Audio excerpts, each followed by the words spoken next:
Hello नमस्कार दोस्तों। कैसे हैं आप सभी लोग? उम्मीद करते हैं सब ठीक ठाक होगा, बढ़िया होगा और पढ़ाई लिखाई भी आप कर रहे होंगे।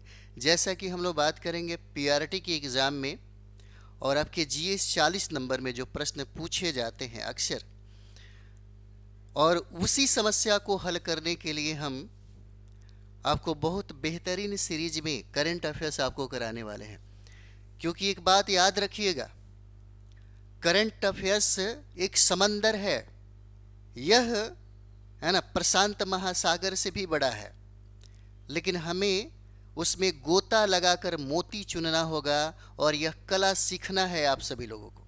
अगर ये कला सीख लिया तो आपके पीआरटी में जो 15 और 16 17 सवाल जो पूछे जाते हैं वो सारे के सारे सवाल बन जाएंगे। और आपके जीएस 40 नंबर में जो 8 प्रश्न पूछे जाते हैं आपकी एग्ज़ाम में, टीजीटी और पीजीटी वालों को जीएस 40 नंबर में कॉमन, मतलब जहाँ से मेरिट आपका बनता है, वहाँ 8 प्रश्न पूछे जाते हैं, है ना। और 8 प्रश्न को बनाने के लिए समझना होगा कि हमको पढ़ना क्या है, ये ज़्यादा ज़रूरी है। और उसी पर हम लोग फोकस कर रहे हैं ताकि आपकी समस्या हल हो जाए। तो यहाँ पर हम लोग बात करते हैं। पहला प्रश्न हमारा हो जाएगा, बिहार के नारायण ठाकुर का संबंध किस खेल से है? बिहार के संदर्भ में प्रश्न पूछे जाते हैं। बहुत सारा किताब पढ़ लीजिए, बहुत सारा मैगजीन पढ़ लीजिए, बहुत सारा डेली बाय डेली न्यूज़पेपर पढ़िए तो ज़्यादा फायदा तो होगा। लेकिन ये समझ में नहीं आता कि 8 प्रश्नों को कंप्लीट करने के लिए क्या हमको उतना ही समय देना पड़ेगा जो समय हम सब्जेक्ट कम्बिनेशन पे देते हैं? तो ऐसा नहीं है। 1 घंटा काफ़ी है।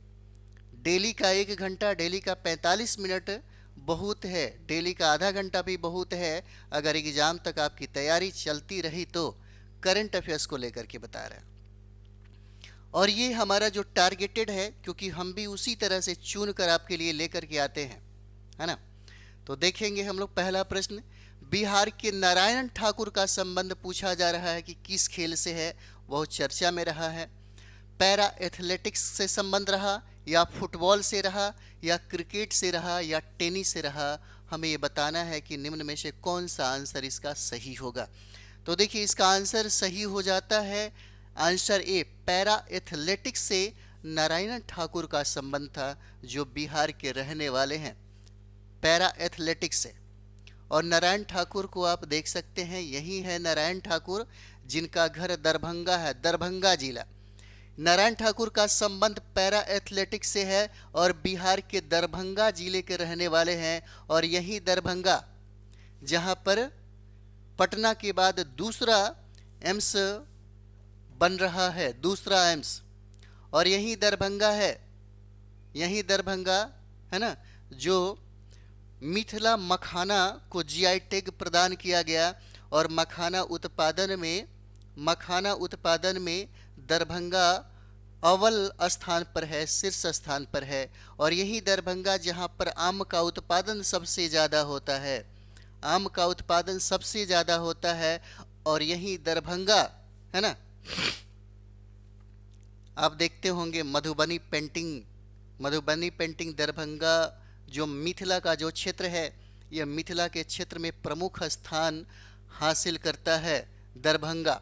और यही दरभंगा जहाँ पर मछलियों का उत्पादन सबसे ज़्यादा होता है। मधुबनी के बाद, है ना, दरभंगा का स्थान दूसरा हो जाएगा मछली के उत्पादन में। ठीक है, तो यही है हमारे नारायण ठाकुर हो जाते हैं, जिनको पैरा एथलेटिक्स में, है ना, अवार्ड दिया गया। अगला सवाल हम लोग यहाँ पर देखेंगे, बहुत भी आई है, हो सकता है कि आपके बिहार शिक्षक भर्ती में ये सवाल पूछे। बिहार सरकार ने पटना के अलावा, कहता है बिहार सरकार ने पटना के अलावा 4 शहरों में मेट्रो रेल चलाने का मंजूरी जो है ना, ये जो प्रस्ताव है, इस प्रस्ताव को मंजूरी प्रदान कर दी है। वह 4 शहर कौन सा है? और यही 4 शहरों से सवाल हो सकता है आपसे पूछे, क्योंकि पटना के बारे में सब लोग जानते हैं। ये 4 शहर जो इम्पोर्टेंट है आपके लिए, इसे याद रखना होगा। क्या बक्सर, बेगूसराय, मुजफ्फरपुर गया है? जिन 4 शहरों में बिहार सरकार ने पटना के अलावा मेट्रो रेल चलाने का प्रस्ताव पारित किया, क्या मुजफ्फरपुर भागलपुर दरभंगा समस्तीपुर होगा, या मुजफ्फरपुर गया भागलपुर दरभंगा होगा, या दरभंगा औरंगाबाद बांका और बेगूसराय होगा। तो डिस्ट्रिक्ट जो शहर है उसको अच्छे तरीके से याद करिए, एक दो बार लिख करके भी याद करते हैं तो हमेशा याद रहेगा आपके एग्जाम तक। इसका आंसर सी हो जाएगा। 4 शहर मुजफ्फरपुर, गया, भागलपुर और दरभंगा। इसी 4 शहर में पटना के अलावे मेट्रो रेल चलाने का प्रस्ताव की मंजूरी दिया गया बिहार सरकार के द्वारा। आंसर सी हो जाएगा। यानी कि बिहार सरकार ने पटना के अलावा मुजफ्फरपुर, गया, दरभंगा और भागलपुर में मेट्रो रेल चलाने की है ना मंजूरी दी है। चलिए नेक्स्ट आगे हम लोग बढ़ेंगे। अगला सवाल हो जाएगा, निम्नलिखित में से किस स्थान पर डिजिटल संग्रहालय का निर्माण किया जाएगा। डिजिटल संग्रहालय इंपॉर्टेंट है आपके एग्जाम के लिए, है ना, बहुत भी आई है। निम्नलिखित में से किस स्थान पर डिजिटल संग्रहालय का निर्माण किया जाएगा। क्या राजगीर हो जाएगा, क्या भागलपुर में इसका निर्माण किया जाएगा, या पटना बक्सर में किया जाएगा। 4 ऑप्शन में हमें यह चुनाव करना है कि डिजिटल संग्रहालय का निर्माण कहाँ किया जा रहा है। तो इसका आंसर क्या होगा, इसका आंसर ये हो जाएगा राजगीर में। राजगीर हो जाता है इसका आंसर। यानी कि भारतीय पुरातत्व सर्वेक्षण द्वारा राजगीर जिले में डिजिटल संग्रहालय का निर्माण किया जाएगा। डिजिटल संग्रहालय आपके एग्जाम में पूछा जा सकता है कि इसका निर्माण कहाँ किया जाएगा। नेक्स्ट जो हमारा प्रश्न है बहुत ही ज़्यादा इम्पोर्टेंट है। निम्नलिखित में से किस कंपनी ने बांका जिले में 50 मेगावाट क्षमता का प्रदेश का सबसे बड़ा सोलर पावर प्लांट स्थापित किया है। किस कंपनी ने इस पावर प्लांट को स्थापित किया। क्या रिलायंस इंडस्ट्री हो जाएगा, क्या अडानी ग्रुप हो जाएगा, क्या टाटा ग्रुप हो जाएगा, या इनमें से कोई नहीं होगा। हमें यह चुनना है कि निम्न में से इसका सही आंसर कौन है। कहाँ पे कहता है कि बताइए कौन ऐसी कंपनी है जो बिहार के बांका डिस्ट्रिक्ट में, है ना, बांका डिस्ट्रिक्ट में कहता है कि 50 मेगावाट क्षमता का, है ना, इस प्रदेश का सबसे बड़ा सोलर पावर प्लांट का स्थापना कर रहा है। तो इसका आंसर अडानी ग्रुप हो जाएगा। मतलब आंसर इसका बी है, अडानी ग्रुप के द्वारा इस बिहार का सबसे बड़ा सोलर पावर प्लांट स्थापित किया जा रहा है है ना, अडानी ग्रुप ने बांका जिले में सोलर पावर प्लांट स्थापित किया है और यह प्रदेश का 50 मेगावाट क्षमता वाला सबसे बड़ा सोलर पावर प्लांट होगा। चलिए नेक्स्ट हम लोग आगे बढ़े। अगला सवाल हो जाएगा, बिहार पर्यटन विभाग द्वारा इन्वेस्टमेंट मोट और रोड शो का आयोजन कहाँ किया गया। बिहार पर्यटन विभाग द्वारा इन्वेस्टमेंट मोट और रोड शो का आयोजन कहाँ किया गया। क्या दिल्ली में किया गया, या उत्तर प्रदेश में किया गया, या मेघालय या राजगीर में किया गया, कहाँ पर किया गया। तो इसका आंसर ए हो जाएगा, दिल्ली में किया गया है। बिहार पर्यटन विभाग द्वारा इन्वेस्टमेंट मोट और रोड शो का आयोजन दिल्ली में किया गया, यही है और यहीं पर किया गया है ना। यानी कि बिहार पर्यटन विभाग द्वारा इन्वेस्टमेंट मोट और रोड शो का आयोजन कहाँ पर, तो दिल्ली में किया गया। इंपॉर्टेंट है आपके लिए। अगला सवाल हम लोग यहाँ पर देखेंगे, कहते हैं कि हाल ही में बताइए श्री पंडित राजकुमार मल्लिक का निधन हो गया है। पूछा जा रहा है कि बताइए इनका संबंध किससे है। पंडित राजकुमार मल्लिक जी क्या ध्रुपद गायन से संबंधित थे, या ख्याल गायन से संबंधित थे, या कव्वाली से इनका संबंध था, या राग से इनका संबंध था। तो इसका आंसर हो जाएगा ध्रुपद गायन से संबंध भी पूछा जाता है। आपके बिहार शिक्षक भर्ती में ऐसा नहीं है कि 6 से 8 माह का करंट अफेयर्स पढ़ लीजिए तो टोटल का टोटल बन जाएगा। आप पीआरटी में, है ना, पीआरटी का जो पेपर हुआ है वहाँ से करंट अफेयर्स को उठा करके देखिएगा तो पता चलेगा कि सरकार की जो महत्वपूर्ण योजनाएं हैं, जो 2014 से लेकर के 2024 तक जो पूछा गया है ना, उससे रिलेटेड भी प्रश्न पूछे गए हैं।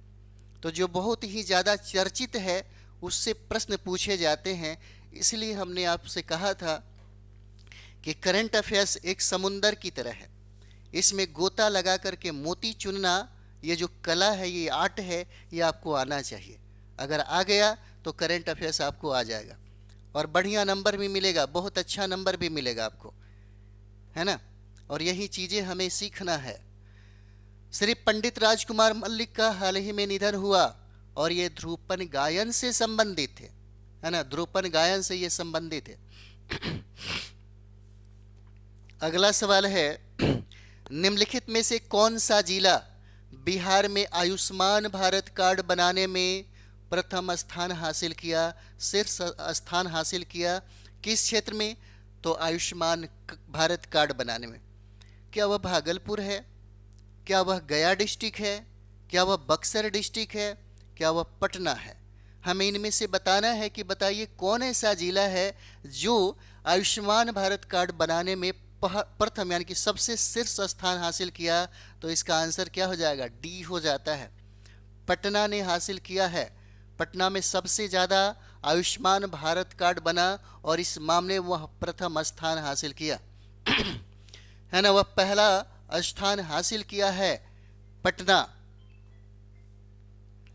नेक्स्ट यहां पर हम लोग देखेंगे, है ना, नेक्स्ट जो हमारा सवाल होगा वह नेक्स्ट हमारा सवाल हो जाता है कि नालंदा विश्वविद्यालय परिसर को संयुक्त राष्ट्र द्वारा किस वर्ष विश्व धरोहर स्थल घोषित किया गया था? नालंदा विश्वविद्यालय परिसर को संयुक्त राष्ट्र द्वारा किस वर्ष विश्व धरोहर स्थल घोषित किया गया था? क्या 2016 में घोषित किया गया? क्या वर्ष 2018 में घोषित किया गया? या वर्ष 2019 में घोषित किया गया? या वर्ष 2017 में घोषित किया गया? कब घोषित किया गया? यही सवाल तो है जो आपसे पूछा जा रहा है। तो इसका आंसर क्या होगा? 8 का ए, 2016 में। इंपॉर्टेंट है, हो सकता है आपसे यह सवाल पूछे भी, है ना।